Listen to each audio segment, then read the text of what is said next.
The air in Houston didn't just hang heavy, it vibrated with a dangerous electricity. The heat, the chants, the flags snapping like crimson flames, all of it felt like a powder keg seconds from ignition. On stage, Trump threw his arms wide, basking in the roars. "We are the real America." But in the far back of that heaving Red Sea, a single figure in white stood motionless. Alexandria Ocasio-Cortez. No chants, no cheers. Only eyes as sharp as glass, fixed on the man who had mastered the crowd. She wasn't invited. She wasn't welcome, but she was here, for one reason. And when her voice cut through the madness, it wasn't loud. It didn't need to be. "Where's the $47 million? 0 cents. The words hit like a sniper's bullet. Security flinched, phones froze mid-air. Trump smirked, then hesitated. For the first time, the king of soundbites felt the weight of silence. This is a dramatized story, but its tension, its questions, they are all too real, because in every hall of power, the truths we fear to ask still wait in the shadows. Houston, Texas. The air was heavy, thick, with a heat that made the asphalt shimmer like it was alive. Outside the convention center, the line of people snaked around the block, thousands of red MAGA hats bobbing under the sun like a moving sea of crimson. Kids perched on their parents' shoulders waved miniature American flags. Vendors shouted over the crowd, selling buttons that read Trump 2024 and shirts with slogans sharp enough to slice. Somewhere, a loudspeaker blasted "God Bless the USA" on repeat, the chorus nearly drowned out by chants of "USA, USA" that rolled like thunder. Security officers in black sunglasses stood motionless at every corner, earpieces flickering with faint static. Inside, the temperature wasn't any cooler, but the energy was different. Electric, restless, hungry. Rows of folding chairs filled the vast hall, walls draped in giant American flags, stars glowing under stadium lights. Phones were held high, live streams already running, hearts racing. And then, the lights dimmed for a moment, just long enough to make the crowd roar louder. A spotlight flared to life at the center of the stage, and there he was, Donald J. Trump. His familiar silhouette drew an eruption of applause so loud it felt like the ceiling would crack. He raised his hand slowly, savoring the sound. "We are the real America," he boomed, voice echoing off concrete walls. The words hit the crowd like gasoline on fire. People jumped to their feet, fists pumping, voices hoarse from yelling. "That's right," a man in the front row screamed. "Tell him, Trump!" Cameras flashed, flags waved. For a moment, it felt like nothing could break this momentum. Nothing. But then, she entered. No one saw her at first. She wasn't supposed to be here. There was no grand entrance, no entourage, no cameras trailing her steps, just a slim figure moving quietly along the side wall, a white blazer cutting through the red sea of hats and t-shirts. Her dark hair was pulled back, face calm but eyes sharp, scanning the room like she was memorizing every face. AOC, for those who supported her, she was the firebrand congresswoman, the fighter, the voice of the new generation. For those here today, she was the enemy, the embodiment of everything they were told to fear. But no one recognized her yet. Not in this place. Not with her head slightly lowered, hands clasped at her waist, blending in just enough to pass as an observer. She didn't clap when Trump spoke. She didn't chant when the crowd roared. She just stood there, silent, watching. On stage, Trump's voice rose, triumphant. "We're building the strongest economy in history. We're bringing back respect to this nation." The crowd cheered on cue, but in the far back row, AOC's expression didn't change. She was waiting. For what? No one could tell. Not yet. A staffer near the stage noticed her, a young man in a black suit with a lapel pin. He leaned into his mic, a whisper crackling in Trump's earpiece. Trump's hand froze mid-air. His eyes flicked toward the back, scanning, searching. And then he saw her. A slow smirk curled across his face, not the warm, charming kind, the kind that signaled a fight was about to begin. "Well," Trump said into the mic, his voice dropping to a drawl, "looks like we have a special guest today." The crowd stirred, confusion rippling through the rows. Phones turned, screens zooming in on the back of the room. "Alexandria Ocasio-Cortez," Trump continued, his tone dripping with amusement. "Did you get lost on your way to a climate protest, sweetheart?" Laughter rippled, sharp and loud. Someone shouted, "Send her back."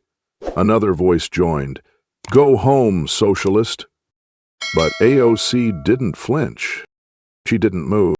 The spotlight never found her, but now the weight of 1,000 eyes did. Trump leaned forward, hands gripping the podium. "You came all the way to Texas for this? I'll give you 30 seconds.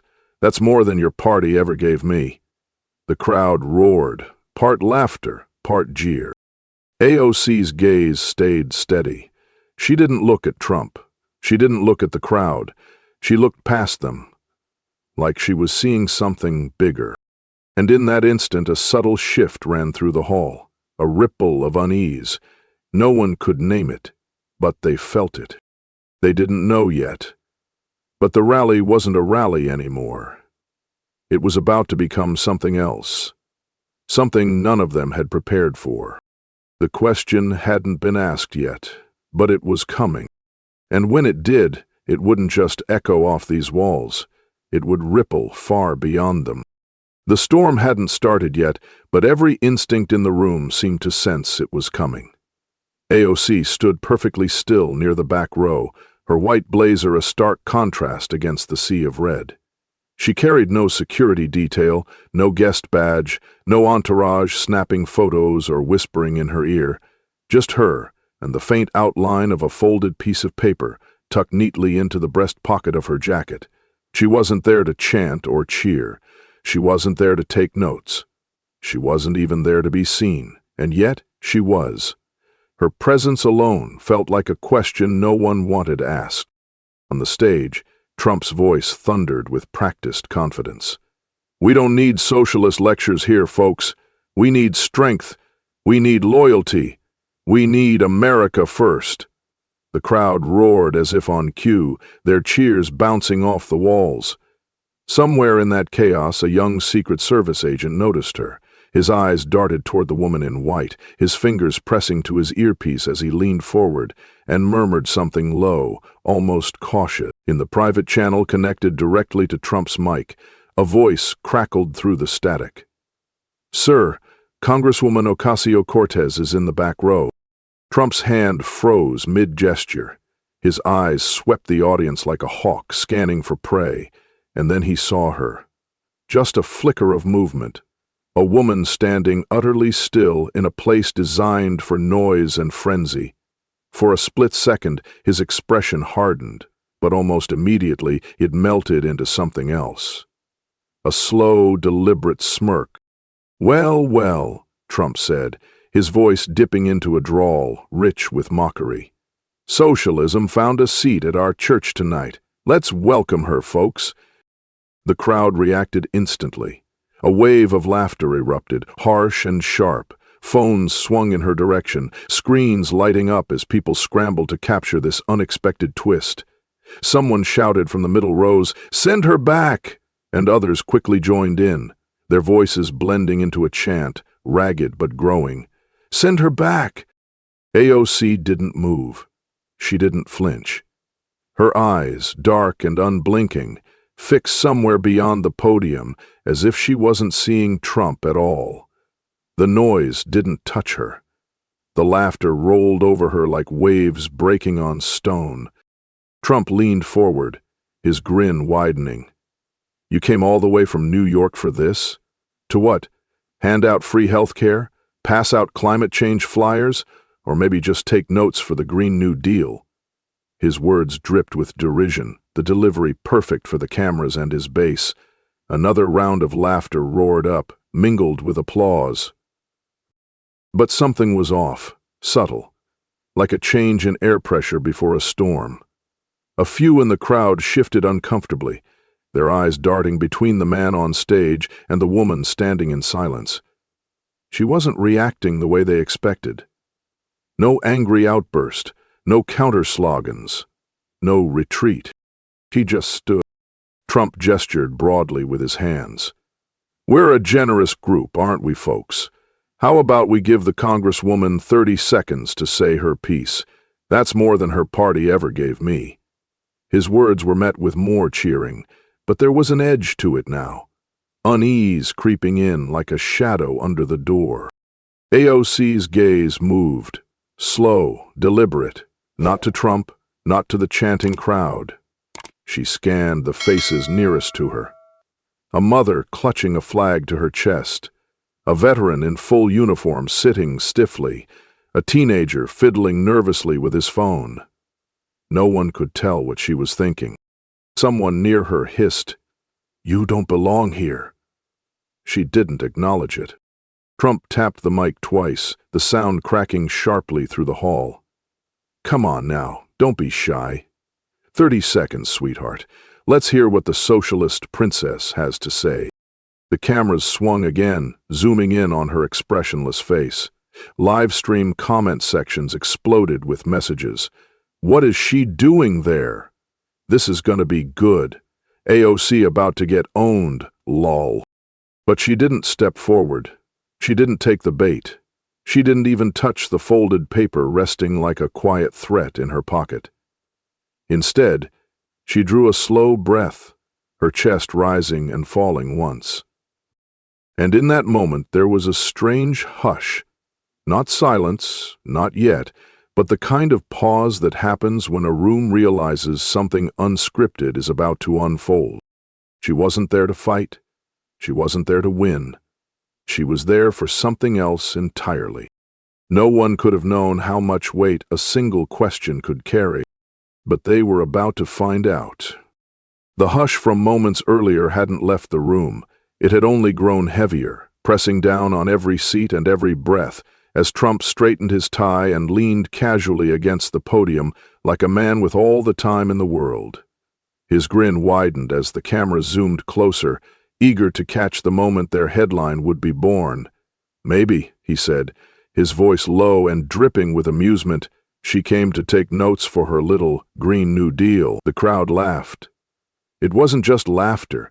It was a wave of approval, loud and rolling, filling every corner of the hall. "Or," Trump continued, tilting his head slightly as if pondering aloud, "maybe she's here to get her free health care. What do you think, folks?" Another round of laughter, sharper this time, mixed with claps and whistles. The sound was deafening, but in the far back, AOC remained still. Her posture was relaxed yet immovable, her hands loosely folded in front of her, as if the noise wasn't even reaching her. All at once, thousands of eyes followed Trump's subtle hand gesture toward her. Phones turned, lenses focused, live streams panned to capture the intruder in white among the ocean of red. Her presence had become undeniable now, impossible to ignore. Even those too far to see her face could feel it, that unsettling calm in a room built for chaos. She didn't nod. She didn't shake her head. She stood like a statue, not carved in marble but in sheer willpower, and the room seemed to sense it. Trump's eyes locked on her again. This time, his smirk deepened into something more deliberate, almost predatory. He leaned closer to the mic, voice dropping just enough that it felt intimate despite the thousands watching.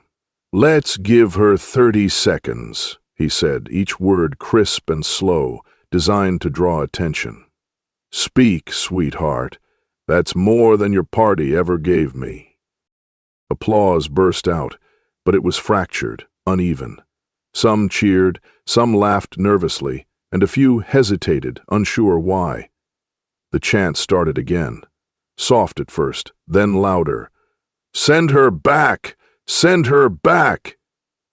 But even as the sound swelled, it felt different now, less certain, as if the crowd wasn't entirely convinced of its own anger. A man 2 rows ahead of AOC turned in his seat to glare at her, his voice cutting above the din. You gonna say something or just stand there, huh? She didn't answer. Her eyes flicked over him briefly, not dismissive, not confrontational, just steady, like she was reading more than his words. Near the stage, a reporter whispered to his cameraman, "This is gonna be huge. She's walking into the lion's den and not flinching. You getting this?" The cameraman nodded, never looking away from his viewfinder. She hasn't even spoken yet. That's the crazy part. Trump tapped his fingers on the podium, his grin unwavering. "Tick-tock, Congresswoman, you've got 30 seconds, or do you need a little help?" He cupped a hand to his ear theatrically. "Come on, say something, don't be shy now." But still, nothing. AOC didn't move toward the stage. She didn't glance at the cameras or the security guards, now shifting their weight near the exits. The tension was no longer just political, it was personal, thick enough to taste. A woman clutching a flag in the front row whispered to her husband, "Why isn't she doing anything?" The husband shook his head, his eyes narrowing. "She's waiting for something. I don't like it." Somewhere in the back, a phone vibrated loudly on a plastic chair. Its owner scrambled to silence it, but the sound seemed unnaturally loud in the pause between chants. Trump laughed softly, shaking his head like a father humoring a stubborn child. Maybe she's forgotten how to speak, or maybe she's realizing she picked the wrong room.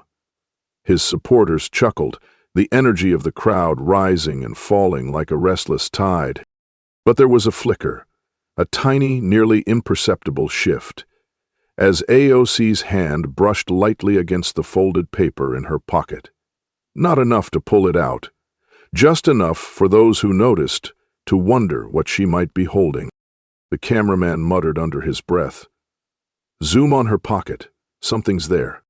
Security exchanged looks. One spoke quietly into his mic, "Do we intervene if she moves?" A pause. Then the reply crackled through. "Negative. Wait for the signal." Trump, sensing the flicker of attention, leaned in again. "That's it. Whatever you came to say it now. The floor's yours, Congresswoman." A murmur rippled through the room. Some leaned forward, others crossed their arms tightly. The laughter was fading, replaced by a taut, nervous anticipation. She finally lifted her chin, her gaze sweeping the hall. Not hurried, not challenging, just patient. When her eyes met Trump's, the smirk faltered for the briefest second. It was enough. Enough to make a few people in the crowd shift uncomfortably in their seats. Enough for the chance to stutter, like an engine losing rhythm. And though she still hadn't spoken a word, everyone in the room felt it. Something was coming. Something no one could laugh off. The room was no longer a rally. It was a stage thick with tension, every movement amplified like a drumbeat in a cavern. Phones were held higher now, their screens glowing as streams of comments rolled in at breakneck speed. "Ocasio-Cortez at Trump rally? This is gonna be epic," a young woman whispered into her phone, her voice shaky with excitement as she went live to her followers. Behind her, a man in a worn MAGA hat cupped his hands to his mouth and shouted, "Go back to New York!" His voice cracked slightly, but it didn't matter. Others picked it up, echoing the jeer like a chorus rehearsed for months. "Go back, go back," the chant gained momentum, bouncing off the concrete walls in waves, but it didn't seem to land on its intended target. AOC shifted her weight, her right foot sliding half a step forward, deliberate and measured. She didn't raise her hands. She didn't smile. Her eyes remained locked ahead, unreadable, and somehow the act of moving just one step felt louder than the chants themselves. Trump leaned into the mic, his grin growing wider as if he could taste the drama thickening around him. "Careful, folks," he said with mock caution.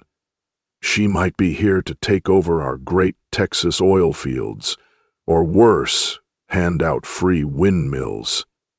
Laughter erupted like a sudden storm, high-pitched and raw, filling every corner of the hall. Some people clapped, others slapped their knees. A few pointed their phones at her silhouette in the back, eager to be the first to upload the clip that would go viral within minutes. Still, she didn't react. Her hands remained relaxed at her sides, fingers barely twitching, her gaze slicing through the noise like a scalpel. A teenage boy holding a Trump flag turned to his friend and muttered, "She's just standing there. Creepy." His friend snickered, but didn't take his eyes off her. Something about her stillness was magnetic, almost threatening, though she hadn't spoken a word. Even the camera operators could feel it. "Keep her in frame," one whispered to another. "Don't lose her face." Trump tapped the podium lightly, the sound echoing through the microphone. "What's the matter, Congresswoman? Cat got your tongue?" he teased. "Or maybe she's calculating her carbon footprint before saying hello." The crowd roared again, more laughter spilling over like a wave cresting too soon. But beneath it, a different current had begun to form. Quieter, less certain. A veteran sitting 3 rows from the stage shifted uncomfortably in his seat. His fingers drummed against his leg as his eyes darted from Trump to the still figure in white. "She's waiting," a woman near him whispered, though she didn't sound amused. Trump, sensing the room's shifting energy, doubled down. He straightened, spreading his arms like a preacher delivering a sermon. "We're kind people here, aren't we?" he called out. Cheers followed. "So let's give her a chance. 30 seconds. That's it. 30 seconds to tell us why she came to our house uninvited." His words were laced with sarcasm, but his smile didn't quite reach his eyes. AOC's head tilted slightly. Not a nod, not defiance, just an acknowledgement of sorts. The camera caught the movement, and the live stream comments went berserk. "Here we go, about to be destroyed, lol. Why is she even there?" A young father, clutching his daughter to his chest, muttered under his breath, "She's too calm. This ain't right." The man next to him scoffed. "It's an act. Watch, she'll start shouting any second now." But there was no shouting, no dramatic gesture, only the quiet weight of her presence as the crowd's nervous energy turned inward. Trump chuckled, though there was a trace of irritation in the sound now. "Tick-tock, sweetheart, you've got your chance. Don't waste it." Still, she remained silent. The chants attempted to rise again, but they faltered, like a song remembered too late. A few voices cracked, their volume dropping as more people turned their heads, curious and unsettled. It wasn't just that she wasn't playing the game, it was that she seemed to know something they didn't. The tension in the hall had shifted from amusement to something tighter, sharper, like a rope pulled taut and waiting to snap. Trump's grin remained plastered on his face, but his fingers tapped an impatient rhythm against the podium. AOC's voice came not with volume but with precision, slicing through the murmur of the crowd. "I didn't come to perform. I came to ask a question." The words landed heavier than anyone expected, as if they carried weight far beyond their syllables. The crowd erupted into laughter, quick and loud, almost defensive. "A question?" A man near the front scoffed, shaking his head. "What could she possibly ask us?" But not everyone laughed. A few in the back exchanged glances. A veteran in his neatly pressed uniform shifted in his seat, lowering the small American flag he had been holding so tightly moments before. Trump seized the pause, his voice dripping with derision. "A question, huh? Huh? That's rich. Did you hear that, folks? She came all the way from New York just to ask us a question. How thoughtful." The laughter swelled again, but this time it felt more forced, more like a reflex than genuine amusement. AOC's eyes didn't flinch. They scanned the rows slowly, methodically, like she was memorizing each face, each reaction. Her hands remained still at her sides, not clenched, not restless, just still. Someone in the crowd shouted, "Then ask it already!" The words carried more anxiety than mockery, and the room seemed to contract around them. The cameramen zoomed in tighter, catching the faint crease in Trump's brow as he adjusted his stance. He leaned forward, gripping the podium with both hands, his voice louder now, tinged with mock generosity. "All right, sweetheart, I'll even sweeten the deal. You get 30 seconds. 30 seconds to make your little point. That's 30 seconds more than your party ever gave me." The crowd cheered at the jab, but the sound felt uneven, broken in places, where whispers had started to thread their way between rows. AOC didn't respond immediately. Instead, her gaze lingered on a young couple seated near the middle. The woman clutched her partner's arm nervously, her expression caught between curiosity and apprehension. AOC's eyes shifted to a teenager in a red cap, his phone poised in midair, as if unsure whether to keep recording or lower the device. The pause stretched thin, and with it came an unexpected hush, small at first, then spreading like ripples in still water. Trump tapped the mic twice, the pop of static startling in the quiet. "Come on now, let's hear it. Or did you come all this way just to stare?" His tone was light, but there was an edge beneath it, subtle but real. He gestured to the crowd with open arms. "We're all ears, aren't we, folks?" Scattered applause broke out, uneven and hesitant. AOC's lips parted slightly, as if she might speak, but then closed again. She didn't move, didn't blink, didn't give them the satisfaction of seeing her rush. Instead, she slipped her hand into the pocket of her blazer, her fingers brushing against the folded document inside. Though she didn't pull it out, the motion was enough for several in the audience to lean forward unconsciously, their eyes narrowing. A security guard near the exit touched his earpiece and murmured, "Do we approach?" A voice crackled back, "Negative. Wait for confirmation." Trump, sensing the shifting atmosphere, pushed harder. "You've got the floor, Congresswoman. Don't waste our time. Or maybe you'd prefer I give your 30 seconds to someone who actually earned it." A few chuckles came from the front rows, but even those seemed to lack their earlier confidence. A woman near the aisle muttered to no one in particular, "She's not even flinching. That's weird." Her companion glanced nervously toward the stage. "It's a setup, has to be." But there was no microphone in AOC's hand, no team ready to spring out and take over. Just her, standing alone, her white blazer glowing faintly under the harsh stadium lights. She finally spoke again, her voice steady and low but somehow cutting through the air, as if amplified by something unseen. 30 seconds will be enough. "Adam?" A ripple ran through the crowd. Someone coughed awkwardly. A man near the back folded his arms tightly, as though bracing for impact. Even Trump's smirk seemed to falter, just slightly, as he leaned back and gestured lazily. "Then by all means, enlighten us."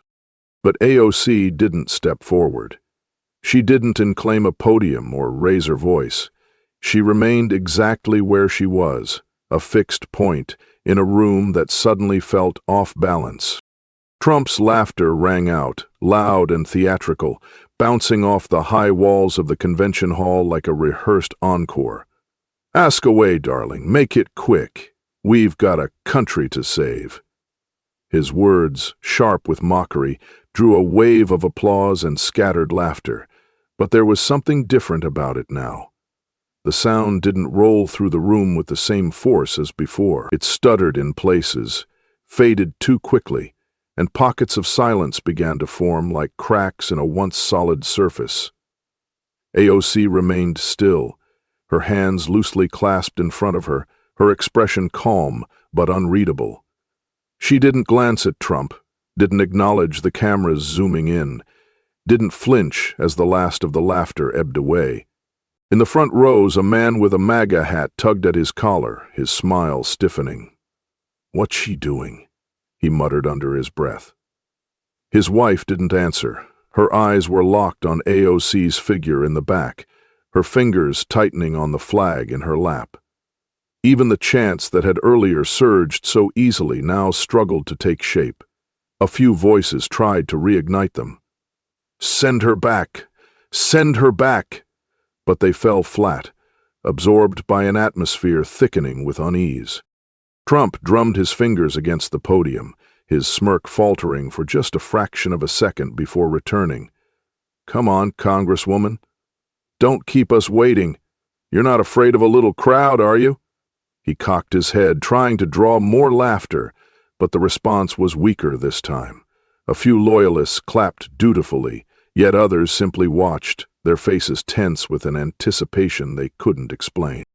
AOC's gaze swept slowly across the hall, passing over rows of veterans, families, young men in bright red shirts. She paused briefly on a teenage girl holding her phone at chest height, recording, her hands trembling slightly. The room seemed to shrink as eyes followed AOC's movements, as though the sheer act of her silence was pulling them in closer, forcing them to listen even before she spoke. A security guard near the side door whispered into his mic, "She's not moving. Do we proceed?" The voice that answered was curt. "Negative. Hold position."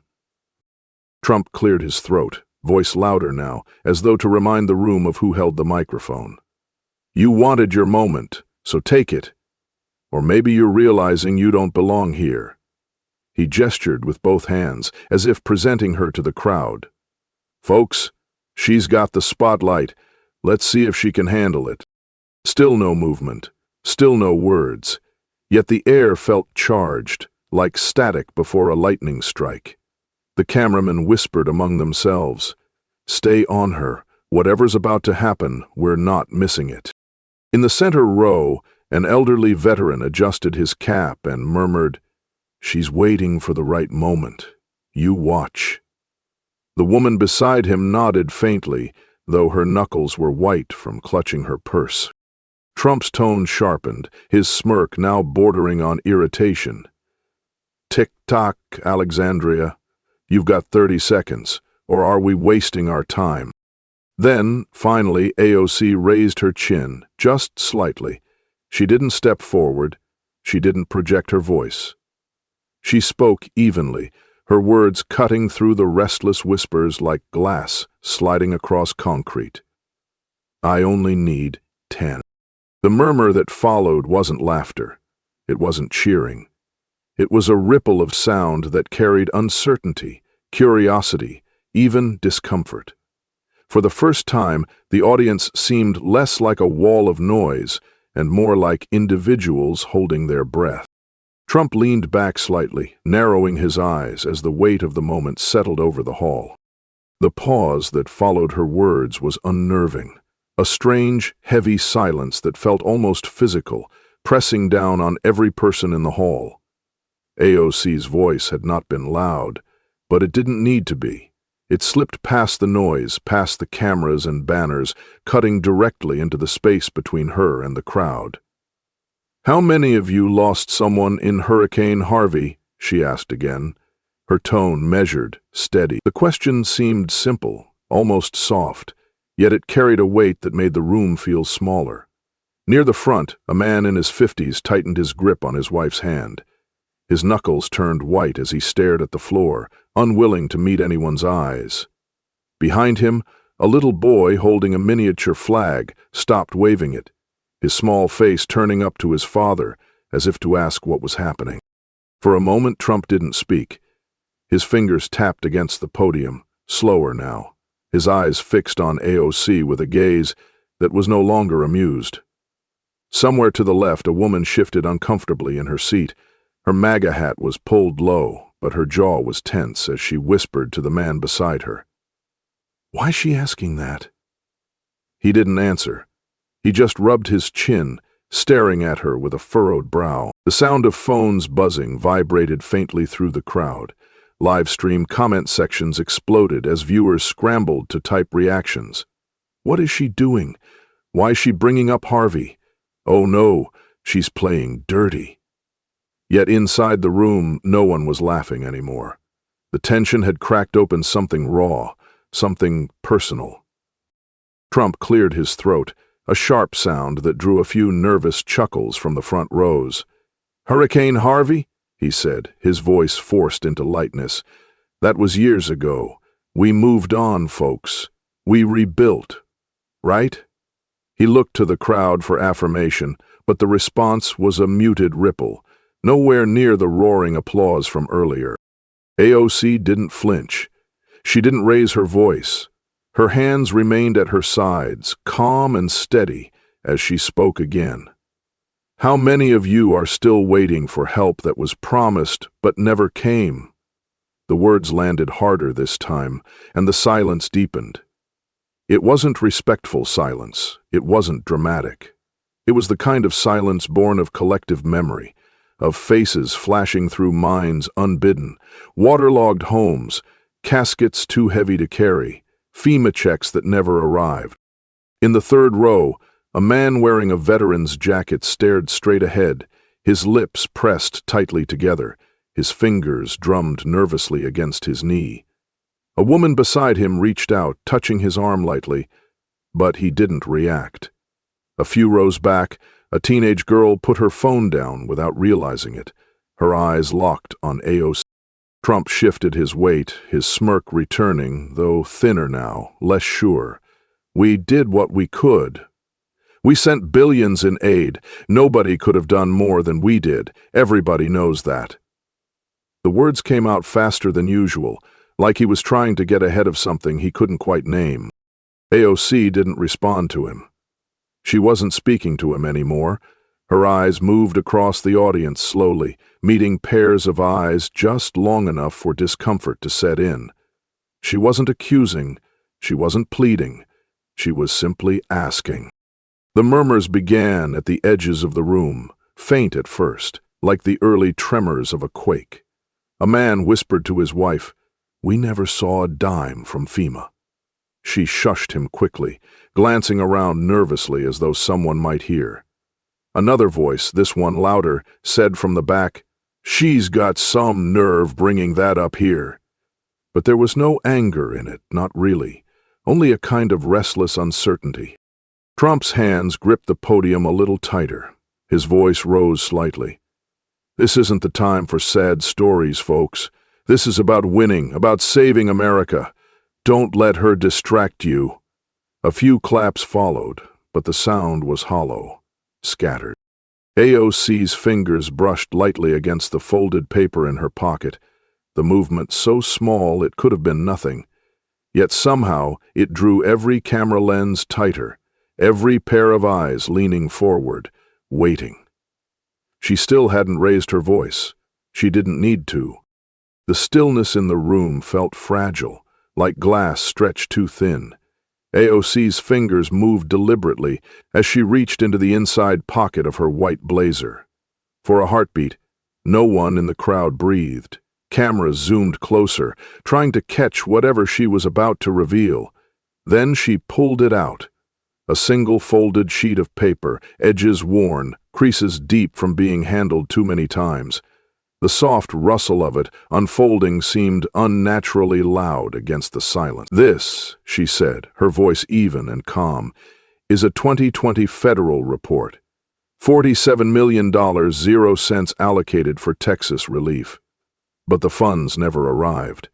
The words dropped into the hall like a stone into water, sending out invisible ripples. The crowd didn't erupt, didn't boo or cheer. Instead, there was a strange, collective tightening, as if they weren't sure yet how to react. Trump's lips parted, but no words came out. His hands gripped the podium harder, knuckles whitening slightly. His eyes darted briefly to the side where his staffers were watching, their faces unreadable. He forced a chuckle, though it sounded strained. "AOC with her props, folks. Isn't that cute?" The laughter that followed was awkward, thin, not nearly as strong as it had been before. A man in the fifth row leaned to his neighbor and whispered, "Is that real?" But the other man didn't answer. his gaze locked on the document in her hands. AOC raised the paper just enough for the first few rows to see. There was no flourish, no drama, only a quiet conviction that made the gesture feel heavier than any shouted accusation. "Who signed it?" she asked, her tone unchanged, but this time the question hung in the air differently. It wasn't rhetorical. It demanded an answer. The mother near the aisle shifted her toddler to her other hip and muttered, $47 million, 0 cents? That's a lot of money. The man beside her rubbed the back of his neck. "We never saw any of it in Beaumont."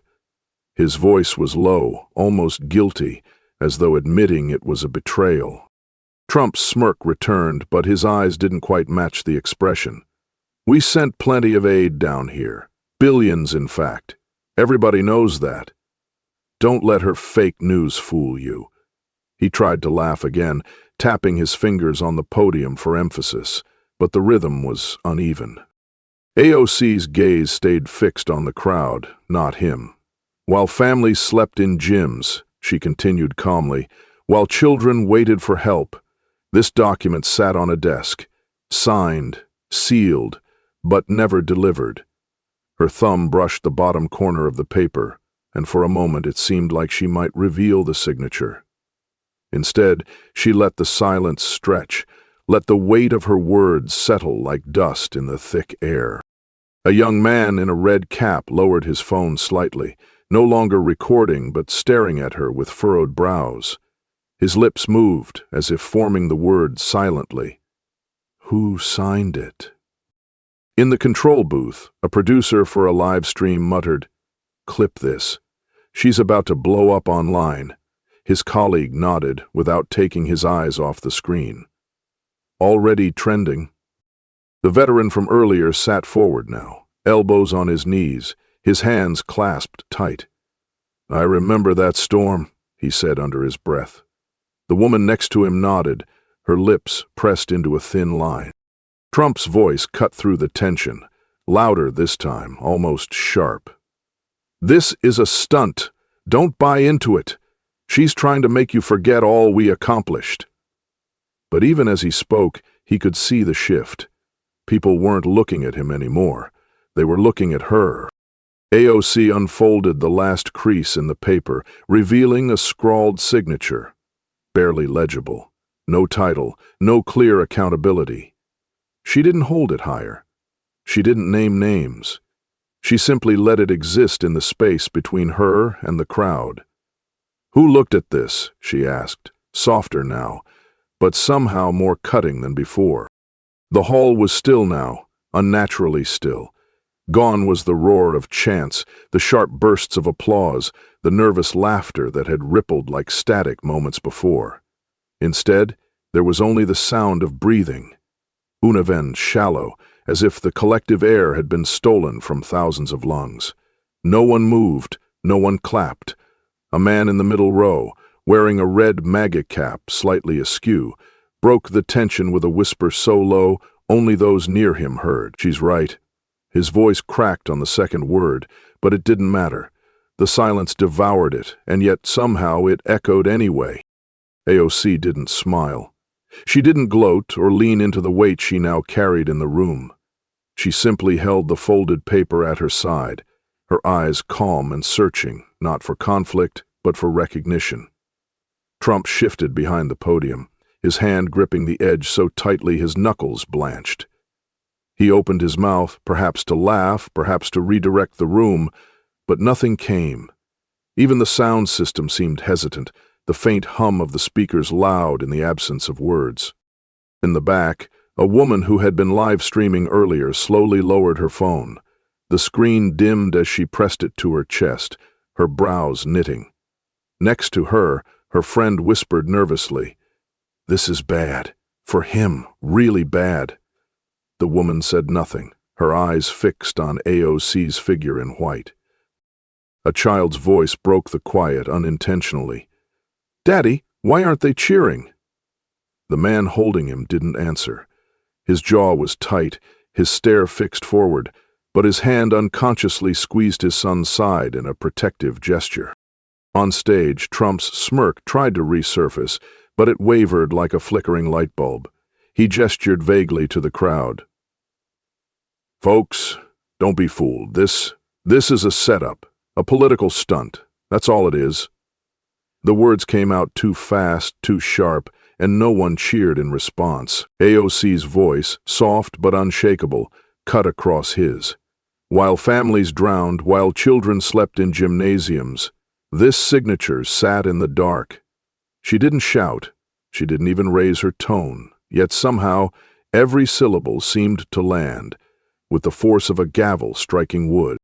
A veteran near the front, his uniform cap resting on his knee, exhaled slowly. "We didn't see a cent," he murmured to no one in particular. "Not one." The man beside him glanced sideways, but didn't speak. The cameras were all on her now. Not on Trump. Not on the flags draped along the walls. Just her. The lone figure standing still, in a room built for noise, holding a single piece of paper like it weighed more than the banners and chants combined.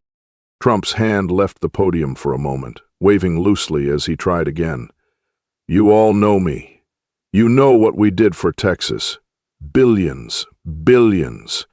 Don't let her lie to you." His voice cracked slightly on the last word, and in that crack, the silence seemed to deepen. Somewhere in the middle rows, a campaign sign lowered slowly into a woman's lap. She wasn't angry. She wasn't smiling either.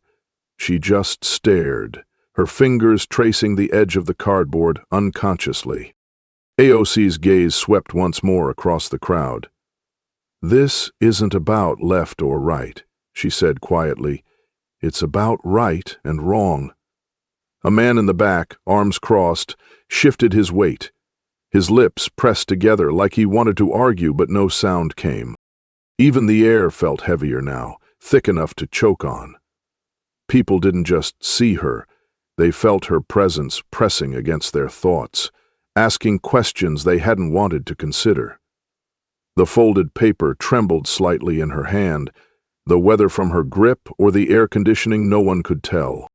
And in that breathless moment, the rally was no longer his. It belonged to the silence she left hanging in the air.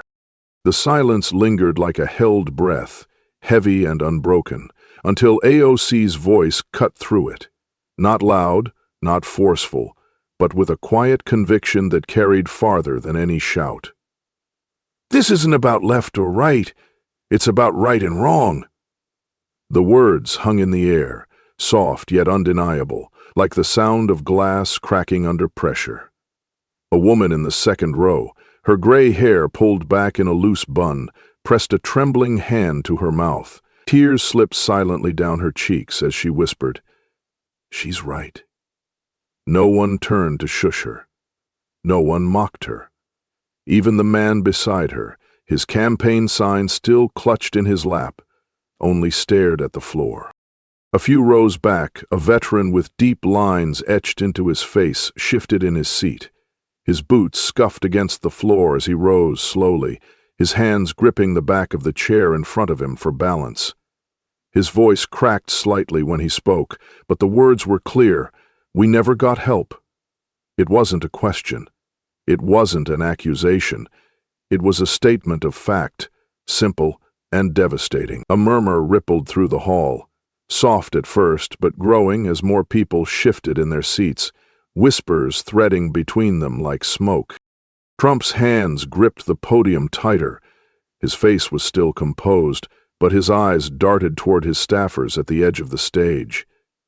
His voice came out louder than intended, almost harsh. "We did more for Texas than any administration. Billions went out. Ask anyone." He forced a short laugh, but it fell flat.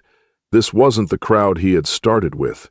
This wasn't the chant-ready army eager for his next cue. AOC didn't respond. She didn't move. She just stood there, her presence a mirror reflecting something back at the audience. Memories they had buried, questions they had stopped asking. A teenager with a backwards cap lowered his phone, the recording forgotten as he stared wide-eyed at the woman in white. "Dad, is it true?" he asked softly. His father didn't answer. In the back corner, a man in a crisp business suit frowned and pulled out his phone. He began typing furiously into a group chat. "This isn't playing well. Crowds slipping. Eyes on her, not him." AOC's eyes moved deliberately across the room, meeting gaze after gaze. She didn't flinch at the anger she found in some, nor did she soften at the pain she saw in others. She let it all sit there, unspoken but undeniable. Trump tried again, his tone lighter this time, as though coaxing back the energy that had once been his armor. "Don't let her guilt trip you. She's a professional at this, a performer." But even he could hear it now, the thinness in his voice, the way it struggled to fill the space. The elderly woman with the tears shook her head faintly. "She's not performing," she whispered almost to herself. "She's remembering." Somewhere near the center, a man in his 40s, arms crossed tightly, exhaled through his nose. "We waited months after Harvey. Nothing came." His voice was low, but it carried farther than he intended. Heads began to turn toward him, eyes narrowing not in hostility, but in quiet agreement. AOC still hadn't raised her voice. She hadn't moved from her spot. Yet the hall felt as though it was revolving around her now, the weight of her stillness dragging the energy of the room away from the stage and toward her. And in that shifting current, it became clear the crowd wasn't waiting for Trump to speak. They were waiting to see if she would. Trump's hand came down hard on the podium, the sharp crack of skin against wood slicing through the thick air. "Fake news! Radical left lies!" he barked, his voice rising with a force that once would have triggered cheers and chants. But this time, it didn't. The words hung in the air, desperate and heavy, and for the first time that afternoon, they seemed smaller than the silence they were meant to break. A few loyalists in the front row clapped hesitantly, their palms barely making contact, the sound swallowed almost immediately by the weight pressing over the hall. Trump scanned the crowd, his eyes darting from face to face as if searching for the familiar spark of approval. But instead he saw blank stares, crossed arms, and lips pressed into thin, tight lines. "Don't let her fool you, folks," he said again, trying to inject humor into his tone, but it came out strained. "This is what they do. They show up with their charts and their papers and they spin stories to make you feel bad. Don't fall for it." He forced a chuckle, but even he could hear the edge in it, a sharpness that betrayed the unease coiling beneath his words. A man near the center, his MAGA hat tilted slightly, muttered under his breath, "She's not spinning anything, she's just standing there." The woman beside him nodded faintly, her fingers twisting the strap of her purse. AOC didn't move. She didn't speak. Her presence alone seemed to amplify the cracks forming in the crowd's unity, as if every second of her silence pulled at the threads holding them together. A young woman holding her phone whispered into her live stream, "This is weird. They're not chanting anymore." The comments flooding her screen reflected the same confusion. What's happening? Why isn't Trump shutting her down? She's playing 4D chess. Trump's voice boomed again, louder now, his hand slamming the podium a second time. "We've rebuilt. We've recovered. And we've done more than any administration in history. Don't let her rewrite it." But this time the words seemed to ricochet off the walls and fall flat onto the floor. The energy had shifted, and everyone felt it, though no one dared to say so aloud. In the back, a man in his 40s rubbed his temple and muttered, "Why is he yelling?" She didn't even raise her voice. Another replied quietly, "Because he knows he's losing them." Their eyes flicked nervously to the stage, then back to the solitary figure in white. The cameras, which had once been trained solely on Trump, were now split between him and AOC. One cameraman whispered to another, "Stay on her, she's the story now." The second man nodded silently, his lens tight on her face, her steady gaze unflinching under the harsh lights. Trump tried one last time, his voice dropping into a more familiar cadence, the one that used to draw roars from his base. "This is their plan. Divide us, make us doubt each other. But we're stronger than that, aren't we?" A few claps rose, half-hearted and awkward. The chant he attempted to start, "USA, USA," faltered after 2 rounds, dying somewhere in the middle of the room. AOC's eyes swept over the audience again, and this time the weight of her gaze felt like a mirror turned on each person, reflecting back whatever truths they had buried under party lines and slogans. She didn't need to speak. She didn't need to move.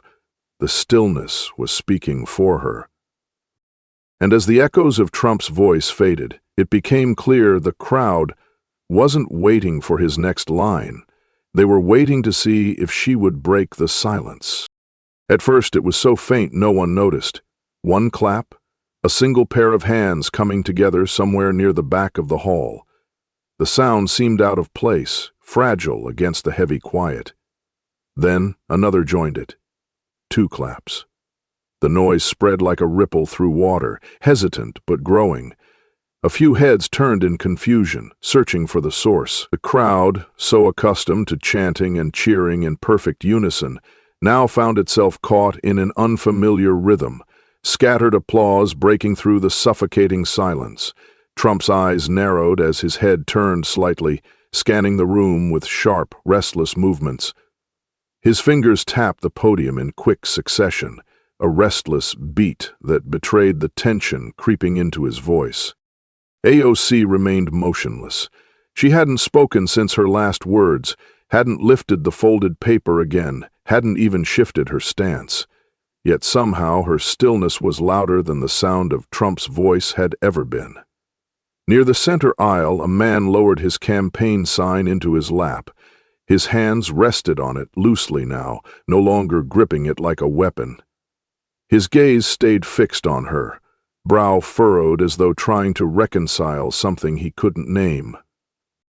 A woman in the second row began clapping softly, her movements uncertain at first, then firmer as her eyes welled up.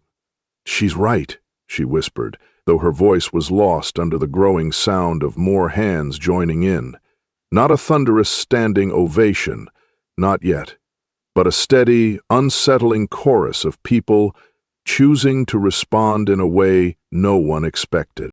Trump's voice cracked through the noise, louder now, sharp with forced authority. "You see what's happening? They're being manipulated. Don't let this socialist circus fool you." The words fell flat, bouncing off blank faces instead of igniting them. The claps continued, out of rhythm, awkward in their staggered timing, but they kept coming. In the back corner, a teenager with a phone still recording whispered, "This doesn't feel like a rally anymore."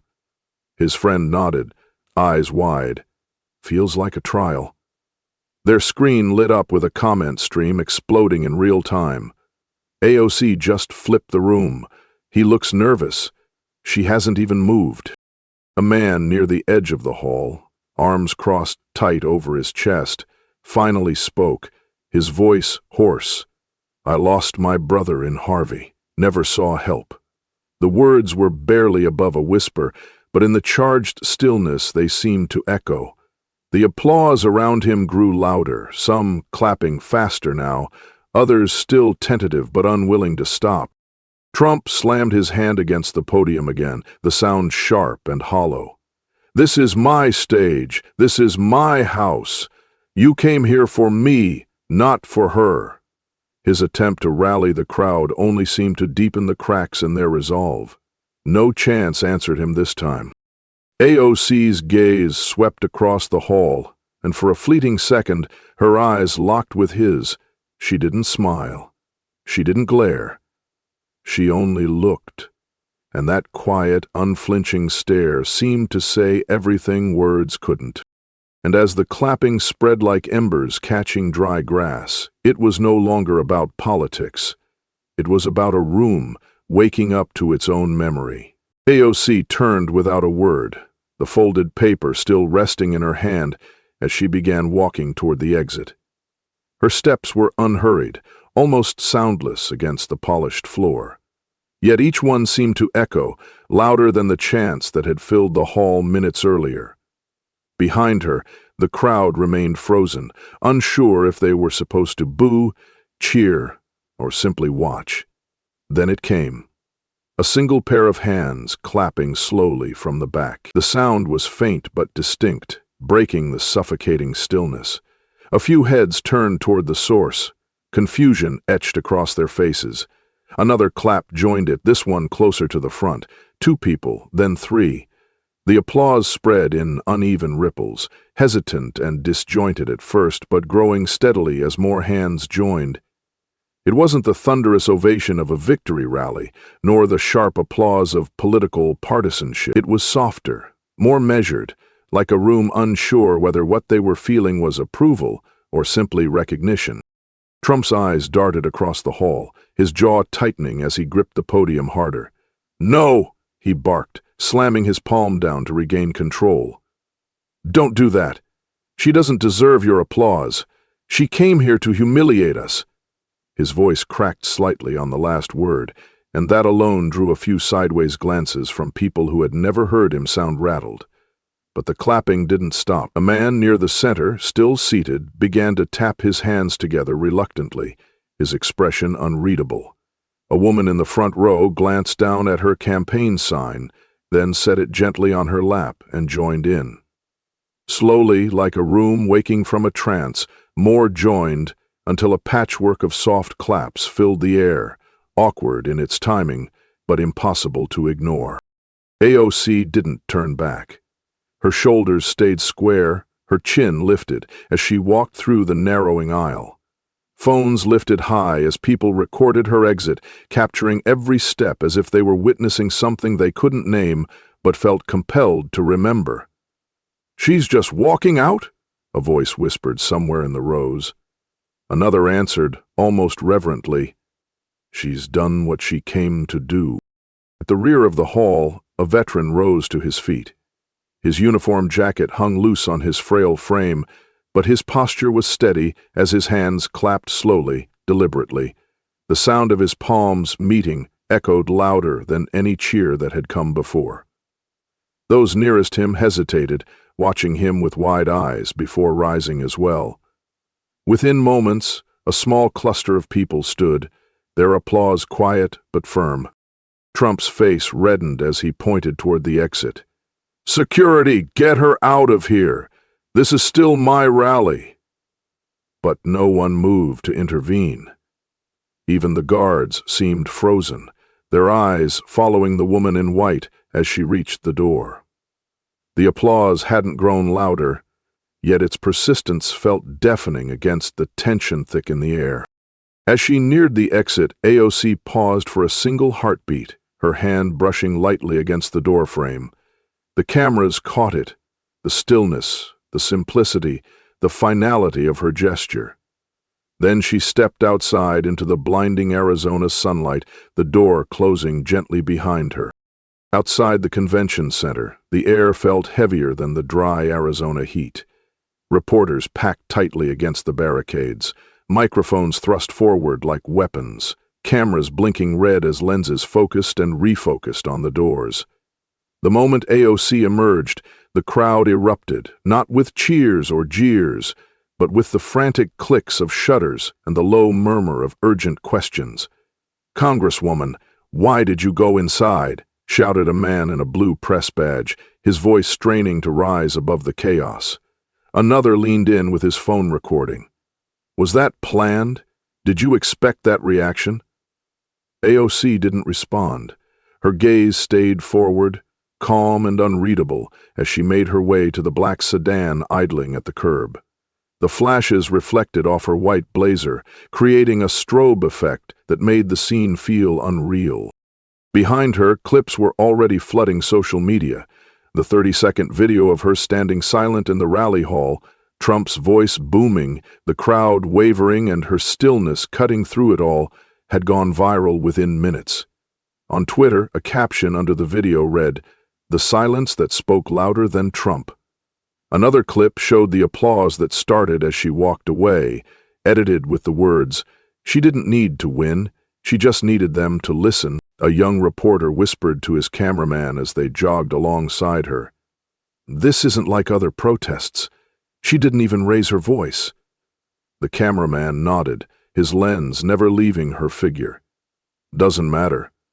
People are eating it up." Across the street, pedestrians stopped to watch the unfolding scene, phones raised, some calling out questions of their own. "What's in the paper, AOC? Who signed it?" someone yelled, their voice breaking slightly.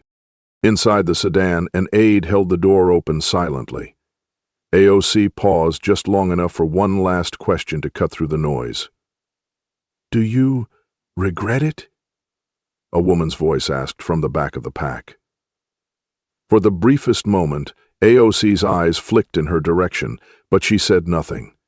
Then she disappeared into the car, the door shutting with a soft thud that seemed louder than any sound before it. As the vehicle pulled away, the reporters didn't disperse. They crowded around their cameras, reviewing clips and sending them off to networks and feeds in real time. "This'll lead every broadcast by sunset," a producer muttered into his phone. "It already is," his colleague replied. In homes across the country, the video auto-played over and over. AOC standing still, her folded paper visible, her voice low but firm as she asked, "Who signed it?" The moment became a symbol, not of noise or confrontation, but of a kind of quiet power that few had expected. Across America, kitchens buzzed with the sound of forks scraping plates and televisions replaying the now viral clip. In a small diner in Galveston, a waitress refilled coffee as the video looped on the mounted TV. AOC standing still, Trump's voice echoing, and the words that refused to leave people's minds. "Who signed it?" a man at the counter muttered, his hands wrapped tight around a chipped mug. His friend, a grizzled fisherman, stared at the screen, eyes narrowed. "That's the question, ain't it?" he said quietly. In a suburban kitchen in Ohio, a teenager showed her mother the clip on her phone. "Mom, look, this is everywhere." The mother didn't glance up from chopping vegetables, but asked, "What's in the paper?" The girl shook her head. "Nobody knows. That's what makes it scary."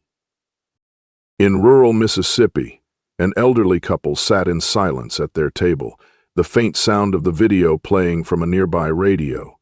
The woman whispered, "Do you think it's true?" Her husband didn't answer right away, his thumb tracing the edge of his glass. "I remember the storm," he said finally. "We never saw help." In a crowded bar outside Houston, the atmosphere was tense, groups huddled around phones and screens, murmurs overlapping as the same clip spread like wildfire. $47 million, 0 cents, someone said. "Just gone?" A younger man leaned back in his chair, arms crossed. "She's playing politics." But even he sounded unconvinced. Social media pulsed under hashtags now dominating the trends. Hashtag "Who signed it?", hashtag "47 million", and hashtag "The silence". In a group chat of veterans, one typed simply, "She's not lying, we were there." The message was followed by a string of silent scene indicators. In offices and classrooms, whispers carried like static. "Did you see it? Yeah. But why didn't anyone ask before?" Because no one wanted to hear the answer. Even on conservative talk radio hosts struggled to control the narrative. "This is an attack, folks," one voice insisted. But a caller broke through with a trembling voice. "I'm a Republican, always have been, but my sister's house flooded. We're still waiting for FEMA."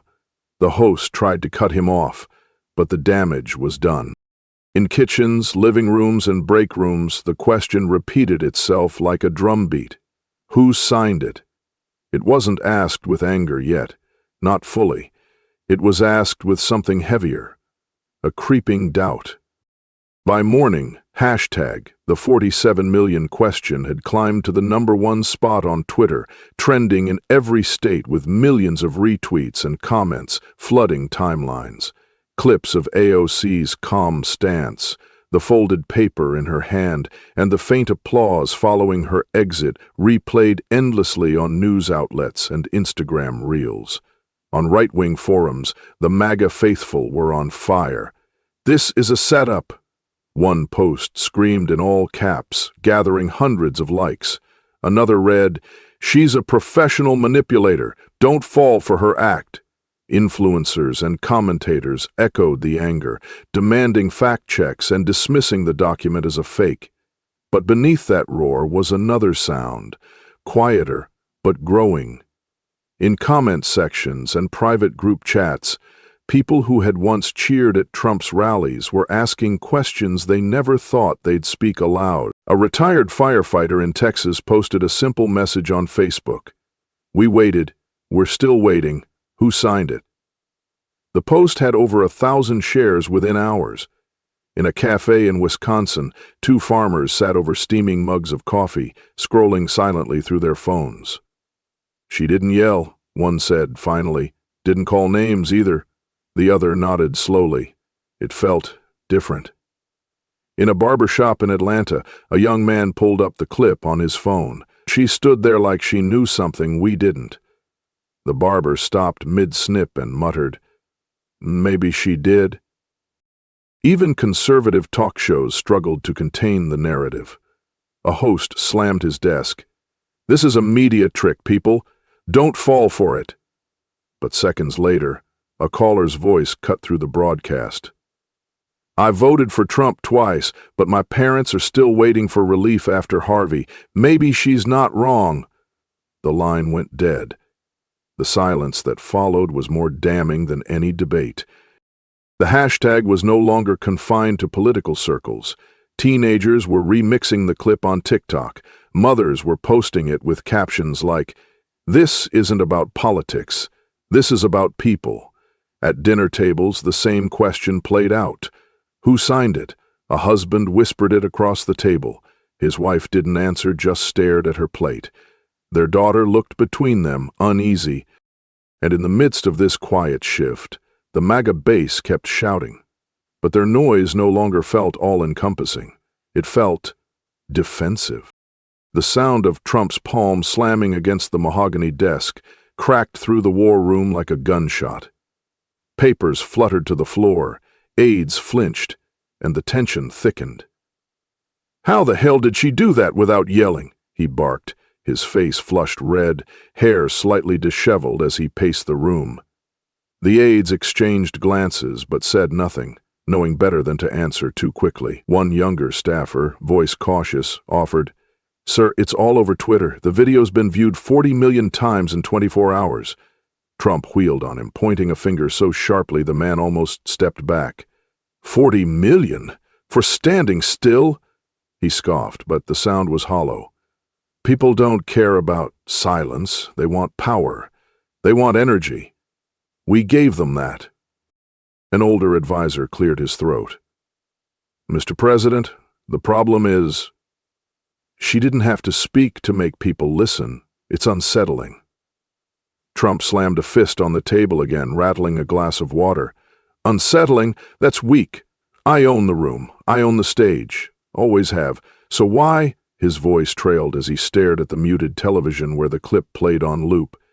AOC standing silent, Trump mid-sentence, and the crowd caught between loyalty and doubt. The room's air grew heavier with every passing second. Another aide whispered, "It's the hashtag, too. Hashtag, the 47 million question. People aren't just retweeting it, they're asking it." Trump's jaw clenched. "We sent billions, they know that. We rebuilt faster than anyone. Why aren't they saying that?" His words were loud, but there was a crack in his tone, one his team had never heard before. The younger staffer tried again. "Maybe because she didn't attack, sir. She asked." The suggestion hung in the air like smoke after a fire. Trump's eyes narrowed as he turned back to the screen. He watched her exit the hall, applause faint but steady in the background. No chants, no cheers, just the sound of hands meeting hands. He muttered under his breath, almost to himself, "She didn't win, she couldn't have," but his voice dropped lower. "Why does it feel like she did?" The advisors stood frozen, unsure if they were expected to agree or deny. One finally broke the silence.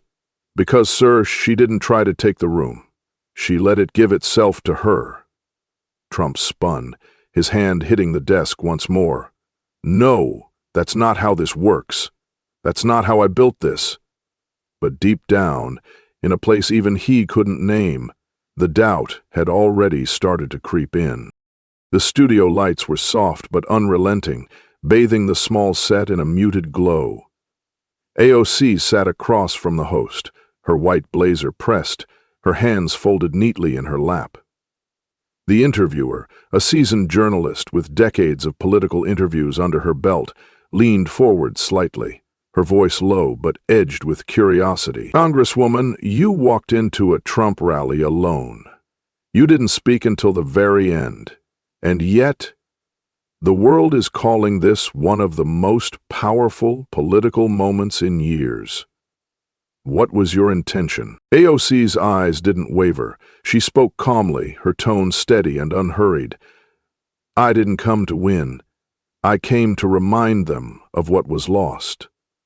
The words hung in the air, heavier than the cameras and microphones, pressing in on her from every angle. The host blinked, caught off guard by the simplicity of the response. "What do you mean by that?" she asked, her voice softer now. "It wasn't about me," AOC said. "It was about the families still waiting for help, the homes that were never rebuilt, the promises made and then forgotten." She hesitated, not for effect, but as if weighing whether her next words were worth speaking aloud. Silence doesn't fix those things, but sometimes silence demands answers. On the monitors behind them, the clip replayed. Her standing motionless, the folded paper visible, Trump's voice ringing out as the crowd shifted from roaring to restless. The hashtag the quiet hero had already surged alongside hashtag the 47 million question. In coffee shops and living rooms, people whispered those same words. She didn't come to win. The host cleared her throat. "You didn't look at Trump, not once. Why?"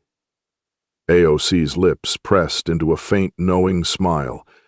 Because it wasn't his to answer, it was theirs. She gestured gently, as if pointing to every viewer watching from home. The people who were in that room. The people watching now. We can't wait for leaders to hand us truth. Sometimes we have to ask for it ourselves. Across the nation, her words rippled outward. In a diner in Kansas, a man set down his coffee, staring at the screen. "She's not wrong," he muttered under his breath. His friend frowned, but didn't disagree. In a crowded subway car in New York, a teenager replayed the clip on her phone, earbuds in, her face solemn. Back in the studio, the host asked one final question. "Would you do it again?" There was no pause this time. AOC nodded once. "Yes. Because forgetting scares me more than speaking ever will." The post appeared late at night, buried among 1,000 heated threads and political rants. It was simple, almost unremarkable at first glance. A grainy profile picture of an older man in a worn Marine Corps cap, his username just a string of numbers. The caption read, "She didn't come for us, but she spoke for us." No hashtags, no links, just those words, paired with a photo of floodwaters lapping at the windows of a modest home. Within hours, it had been shared over 500,000 times. Comments poured in beneath it, some angry, some grateful, many just quiet acknowledgments from strangers who had lost too much to storms and too much more to promises that never came. In a small town in Louisiana, a woman stared at the post on her phone, her thumb hovering over the screen. Her husband glanced up from his newspaper. "What are you reading?" he asked. She shook her head faintly, but her eyes didn't leave the screen. Just a memory. On the other side of the country, a young man scrolling through his feed stopped when he saw the post. He read it once, then again, his expression unreadable. "She spoke for us," he murmured, as if testing the weight of the words in his mouth. Cable news panels were still locked in bitter debates, their voices raised, faces red. One commentator slammed a fist on the desk. "It's a stunt. It's all theater." But even as he shouted, a split screen ran footage of AOC's silent stand, her folded paper held like an accusation no one wanted to answer. The image lingered, haunting in its stillness. At a kitchen table in Galveston, a teenager asked her grandfather, "Why does everyone keep sharing her picture?" The old man didn't answer immediately.